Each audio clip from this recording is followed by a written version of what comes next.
Canada के प्रधानमंत्री Justin Trudeau का दोहरा चरित्र एक बार फिर उजागर हो गया है।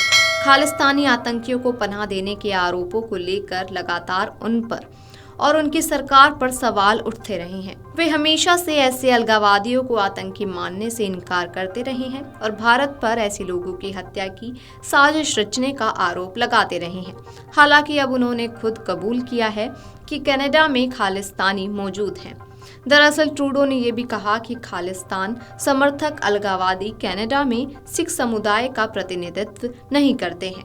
खालिस्तानी अलगाववादियों की मौजूदगी के बारे में ट्रूडो का कबूलनामा भारत के इस रुख को साफ करता है कि कनाडा सरकार खालिस्तानी तत्वों को पनाह दे रही है। मीडिया रिपोर्ट्स के मुताबिक ट्रूडो ने पिछले सप्ताह ओटावा के पार्लियामेंट हिल में दिवाली के अवसर पर आयोजित एक कार्यक्रम में हिस्सा लिया था। यहाँ उन्होंने भारतीय प्रवासियों को संबोधित भी किया था। उन्होंने कहा था कि कनाडा में खालिस्तान के कई समर्थक हैं, लेकिन वे सिख समुदाय का प्रतिनिधित्व नहीं करते हैं। यहाँ हिंसा या धमकी के लिए कोई जगह नहीं है, हम ऐसे नहीं हैं। उन्होंने ये भी कहा था कि कनाडा में प्रधानमंत्री नरेंद्र मोदी के हिंदू समर्थक हैं, लेकिन वे भी कनाडा में हिंदू समुदाय का प्रतिनिधित्व नहीं करते हैं। ट्रूडो की ये टिप्पणी खालिस्तानी आतंकी हरदीप सिंह निज्जर की हत्या को लेकर भारत और कनाडा के बीच बढ़ते कूटनीतिक विवाद के बीच आई है। सितंबर 2023 में दोनों देशों के बीच संबंधों में उस वक्त तनाव आ गया था जब ट्रूडो ने निज्जर की हत्या में भारतीय एजेंटों की भूमिका का आरोप लगाया था।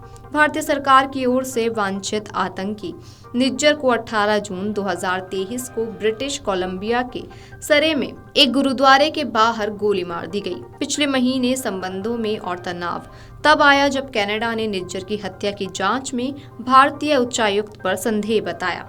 भारत ने नए आरोपों को कड़े शब्दों में खारिज कर दिया और ओटावा में अपने उच्चायुक्त को वापस बुलाया। भारत ने देश से 6 कनाडाई राजनयिकों को निष्कासित भी कर दिया था।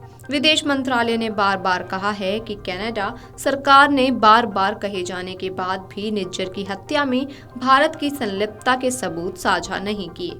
मंत्रालय ने ट्रूडो पर वोट बैंक की राजनीति करने और कनाडा की धरती पर अलगाववादी तत्वों से निपटने के लिए पर्याप्त कदम नहीं उठाने का भी आरोप लगाया था। इससे पहले 6 नवंबर को ट्रूडो ने हाउस ऑफ कॉमन्स में कहा कि हिंसा भड़काने वाले लोग किसी भी तरह से कनाडा में सिखों या हिंदुओं का प्रतिनिधित्व नहीं करते हैं। दरअसल ब्रैम्पटन में हिंदू सभा मंदिर में एक वाणिज्य दूतावास शिविर पर खालिस्तानी समर्थक उपद्रवियों ने हमला बोला था।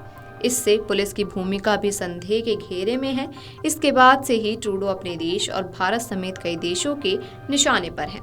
बता दें कि भारत सरकार द्वारा वांछित आतंकवादी निज्जर को 18 जून 2023 को ब्रिटिश कोलंबिया के सर्रे में एक गुरुद्वारे के बाहर गोली मार दी गई थी। पिछले महीने संबंधों में तब और तनाव बढ़ गया जब कनाडा ने निज्जर की हत्या की जांच में भारतीय उच्चायुक्त का हाथ बताया।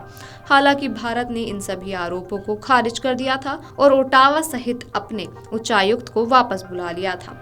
साथ ही भारत 6 कनाडाई राजनयिकों को निष्कासित कर दिया। विदेश मंत्रालय ने बार बार कहा है कि कनाडा सरकार ने बार बार अनुरोध के बावजूद निज्जर की हत्या में भारत की संलिप्तता के सबूत साझा नहीं किए हैं। साथ ही सरकार ने ट्रूडो पर वोट बैंक की राजनीति करने के आरोप भी लगाए हैं। ट्रूडो की ये टिप्पणी भारत और कनाडा के बीच बढ़ते तनाव के बीच आई। पिछले साल सितंबर में खालिस्तान आतंकी हरदीप सिंह निज्जर की हत्या में जस्टिन ट्रूडो ने भारतीय एजेंटों के शामिल होने के आरोप लगाए थे। इसके बाद से दोनों के बीच तनाव चरम पर पहुंच गया था। हालांकि भारत सरकार ने जस्टिन ट्रूडो के आरोपों को बेतुका और निराधार बताकर खारिज कर दिया था। Video desk amarujala dot com. अगर आप ये वीडियो YouTube पर देख रहे हैं तो हमारे चैनल को सब्सक्राइब कर बेल आइकन दबाएं और Facebook पर देख रहे हैं तो हमारे पेज को लाइक करें। 8 मिलियन प्लस सब्सक्राइबर, आपके इस भरोसे के लिए बहुत धन्यवाद।